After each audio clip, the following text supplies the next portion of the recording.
Radhe Radhe everyone, आप सभी का बहुत बहुत स्वागत है हमारे इस चैनल में। आज की वीडियो में शेयर करेंगे हम आपके साथ रामायण कैसे पढ़नी चाहिए, किस तरह से रामायण पढ़नी चाहिए, किस तरह से नियम होते हैं रामायण पढ़ने के, और रामायण जब हम शुरू करते हैं तो हमें पहले दिन क्या करना चाहिए, इस वीडियो में आपके साथ स्पष्ट रूप से शेयर किया जाएगा। और अगर आपको रामायण पढ़ना नहीं आती तो आप हमें नीचे कमेंट करें, हम आपको डेली रामायण पढ़ना सिखाएंगे।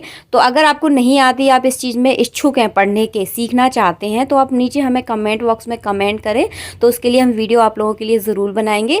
तो आज का वीडियो जो है वो मेरे हस्बैंड आप सबके साथ शेयर करेंगे, क्योंकि वो रामायण के विषय में उन्हें बहुत अच्छी जानकारी है, मुझे इतनी अच्छी जानकारी नहीं है।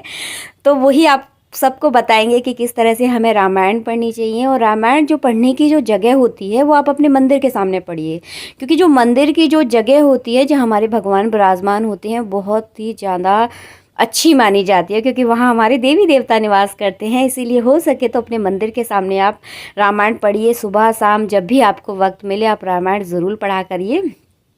और रामायण पढ़ने के जो भी नियम कानून होते हैं, किस तरह से रामायण हमें पढ़नी चाहिए, इस वीडियो में पूरी तरह से मेरे हस्बैंड आप सबको स्पष्ट रूप से बताएंगे, आपको पढ़कर भी बताएंगे। अगर वीडियो अच्छा लगता है तो वीडियो को आप लाइक ज़रूर करें। चैनल पर पहली बार आए हैं तो चैनल को सब्सक्राइब करना बिल्कुल भी ना भूलें। जब भी रामायण जी पढ़े हमेशा आसन बिछाकर आपको पढ़ना है, हमेशा ऊनी आसन का यूज़ करें। तो देखिए हमने यहाँ पे ऊनी आसन बिछा लिया है। इस तरह का देखिए लकड़ी का स्टैंड आता है, धार्मिक पुस्तकें इसी स्टैंड पर रखकर पढ़ी जाती हैं, या आपको मार्केट में आसानी से मिल जाएगा। तो देखिए इस पर आप कपड़ा ज़रूर बिछाएं। तो देखिए हमने यहाँ पे कपड़ा बिछा लिया, ये पूजा का कपड़ा है, आपने डेली उसके कपड़ों का आपको यूज़ नहीं करना है, पूजा का स्पेशल कपड़ा रहता है, उसी को आप बिछाना चाहिए आसन के रूप में। उसके ऊपर हमने अपनी रामायण जी को विराजमान कर दिया है और भगवान जी हैं हमारे सामने। तो बस यहीं भगवान जी के सामने हम अपनी रामायण जी को पढ़ते हैं, और इसी तरह आप सबको भी पढ़ना चाहिए। तो बस इसके बाद आपको मेरे हस्बैंड बताएंगे कि किस तरह से रामायण का आपको पाठ करना है। राधे राधे मित्रों। जय श्री राधे मित्रों, आप सभी लोग अपने घर पे प्रतिदिन रामायण का पाठ किस प्रकार करेंगे, इस विषय पे। रामायण का जो पाठ होता है, एक तो अखंड पाठ होता है जिसको 24 घंटे में समापन किया जाता है, उसको कहते हैं अखंड रामायण का पाठ। एक पाठ होता है रामायण का नवपारायण, इसमें ये दिया है नवपारायण विश्राम स्थान। तो पहला विश्राम, दूसरा, तीसरा, चौथा, पांचवा, छठवां, सातवां, आठवां और ये नौवां, ये 9 विश्राम है। तो ये 9 विश्राम जो है इनके इधर जो है जो पृष्ठ संख्या दी हुई है कि इतने पृष्ठों पे ये जो है पहला विश्राम समाप्त हुआ है। तो ये जैसे आपको बताया कि 3 और 4 प्रकार से आप जो है रामायण का पाठ कर सकते हैं। एक तो जो है अखंड होता है, तो ये 24 घंटे में पूरा होता है। दूसरा जो पाठ, दूसरी विधि जो है वो ये है कि आप एक विश्राम जो है 9 पारायण, ये 9 दिन में, जैसे नवरात्र इत्यादि जो आते हैं उनमें आप 9 दिन में इस पूरा रामायण जी का पाठ कर सकते हैं। इसके बाद तीसरा जो है मासिक पाठ, 1 महीने में पूरा आप रामायण जी का पाठ किस प्रकार कर सकते हैं। तो ये पहला विश्राम मास पारायण, वहाँ लिखा है सब जगह मास पारायण पहला विश्राम, ये 40 पृष्ठ संख्या पे। दूसरा विश्राम, तीसरा, ऐसे करके आप देख रहे हैं। तो ये 30 विश्राम है। 30 विश्रामों के बाद में फिर रामायण पाठ की विधि आती है कि भाई रामायण जी का पाठ किस प्रकार करना चाहिए। तो रामायण जी का जहाँ भी पाठ होता है, आपको मित्रों एक बहुत अच्छी बात बताएं, जहाँ भी रामायण जी का पाठ होता है वहाँ हनुमान जी महाराज जो है किसी न किसी रूप में वहाँ रामायण जी को सुनने आते हैं, क्योंकि रामचरित सुनवे को रसिया। हनुमान जी जो है भगवान राम के चरित्रों के या कृष्ण के या लक्ष्मी नारायण उनके चरित्रों को सुनने के रसिया, रसिक जिसको कहें, जैसे कहते हैं प्रेमी इसको शब्द कहा जाए, तो ये रसिक है। तो उनको बड़ा स्नेह है भगवान श्री कृष्ण के या राम जी के चरित्रों को सुनने का। तो यहाँ जो है कुछ आह्वान दिए गए हैं। तो जैसे सबसे पहले रामायण की जो रचना हुई थी आद्य कवि वाल्मीकि जी ने की थी, जो मूल संस्कृत भाषा में थी। तो वहाँ वाल्मीकि जी का भी आपको आह्वान करना चाहिए, ध्यान करना चाहिए। इसके बाद में तुलसीदास जी का आह्वान करना चाहिए आपको।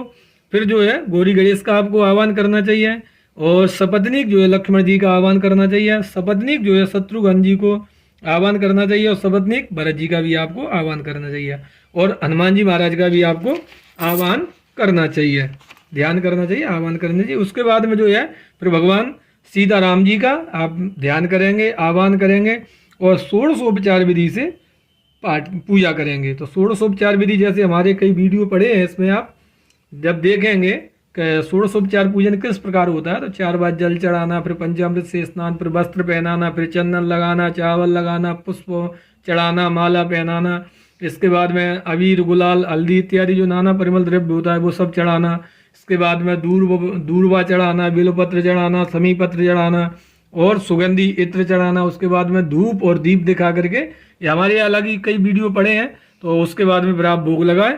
भोग लगाने के बाद में जो है ऋतुफल, और ऋतुफल के बाद में तांबुल, मुख शुद्धि के लिए लौंग, इलायची और पान का पत्ता और कुछ दक्षिणा, ये सब चीज़ें चढ़ा के षोडशोपचार पूजन होता है। तो और इसको करने के बाद में जो है आप हाथ जोड़ के, और आप चाहें जैसे अनुष्ठान के तौर पे अगर आप पाठ करते हैं, जैसे नवपरायण करते हैं, तो आपको ये जो न्यास दिए हैं वो आह्वान, ये किसके बाद में ये करन्यास दिए हैं, तो ये करन्यास आपको करना चाहिए।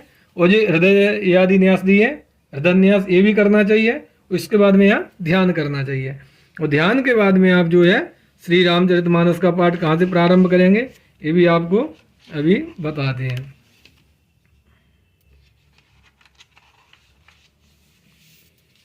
श्री गणेशाय नमः। श्री जानकी वल्लभो विजयते। श्री रामचरितमानस प्रथम सोपान बालकांड श्लोक। आपको इसमें एक बहुत अच्छी बात बताएं मित्रों, रामायण का प्रतिदिन पाठ करने से आपको कितने फायदे होते हैं।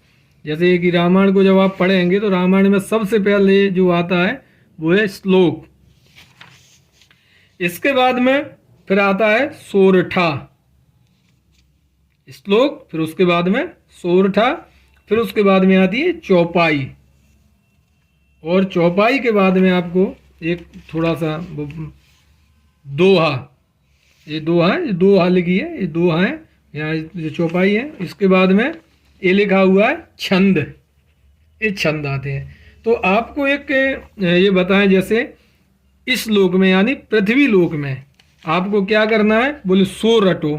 बोले क्या रटे, किसको रटना है, बोले चौपाई।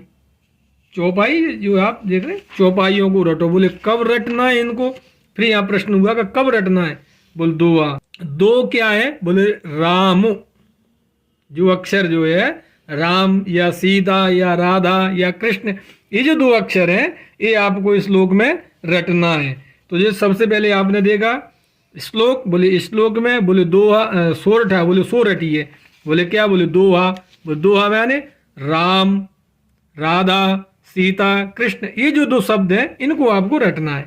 फिर चारों पहर, दिन में 4 पहर होते हैं और 4 पहर रात्रि के होते हैं, तो आप 4 पहर कभी भी आप इनको भजन कर सकते हैं। और उसके बाद में फिर बोले 4 पहर, और फिर उससे अगर ज़्यादा आपका मन होता है तो बोले आप क्षण क्षण जो है भगवान राम का नाम लेते रहिए। बोले राजा रामचंद्र भगवान की जय।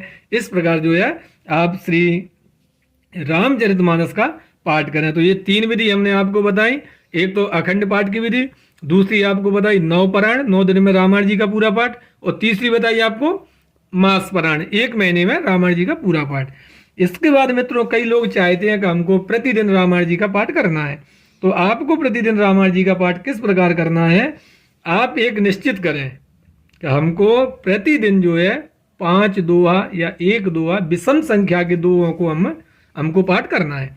तो विषम संख्या में 3 को नहीं लेना है, 3, 13, 23 को ज़्यादा शुभ नहीं मानते हैं, तो इसलिए आप नियम बनाएं। या तो आप जो है 1 दोहा, जैसे यहाँ से आपने शुरू किया, पहला जो है सोरठा यहाँ से शुरू किया, नंबर 1 जो है, तो यहाँ से ये चलेगा जो आपका पहला दोहा जो है यहाँ जा कर के समाप्त होगा। तो यहाँ जो समाप्त होने के बाद आप यहाँ विश्राम दे सकते हैं। और अगर आपको 5 दोहा पढ़ना है तो एक ये दूसरा दोहा यहाँ हो गया, इसके बाद तीसरा दोहा हो गया, और तीसरा में का और खा, ये 2 दिए हैं, तो जो यहाँ पूरा होने के बाद तीसरा दोहा होगा। इसके बाद में जो है फिर यहाँ ये चौथा दोहा हो गया, और इसके बाद यहाँ 5वां दोहा। तो 5वें दोहा को यहाँ आप पाठ करके यहाँ कोई निशान आप लगा देंगे। इसके बाद में जब अगले दिन आप पाठ करेंगे तो 5वें दोहा से यहाँ से ही आप पाठ को प्रारंभ करेंगे। ऐसा नहीं है कि यहाँ आपने समापन किया तो यहाँ से पाठ नहीं करना है, आपको यहीं से पाठ करना है। और चूँकि अब जो है रामायण जी को हमको कैसे पढ़ना है, अब इस विषय पे चर्चा करते हैं। तो सबसे पहले जो है हनुमान जी का आप ध्यान करेंगे। और हनुमान जी का हम ध्यान करेंगे, हाथ जोड़ के श्री गुरु चरण सरोज रज निज मन मुकुर सुधार बरनहु रघुवर विमल जैसे जोदायक फल चार बुद्धहीन तन जानिके सुमिरो पवन कुमार बल बुद्धि विद्या देहु मोए हरऊ कलेश विकार सियावर रामचंद्र शंकर हरिओम जय जय सिया राम। इस प्रकार जो है आपको हनुमान जी का आह्वान करना है। फिर इसके बाद जो है आपको रामायण जी का पाठ, तो रामायण जी का पाठ यहाँ से आप प्रारंभ करेंगे। श्री गणेशाय नमः।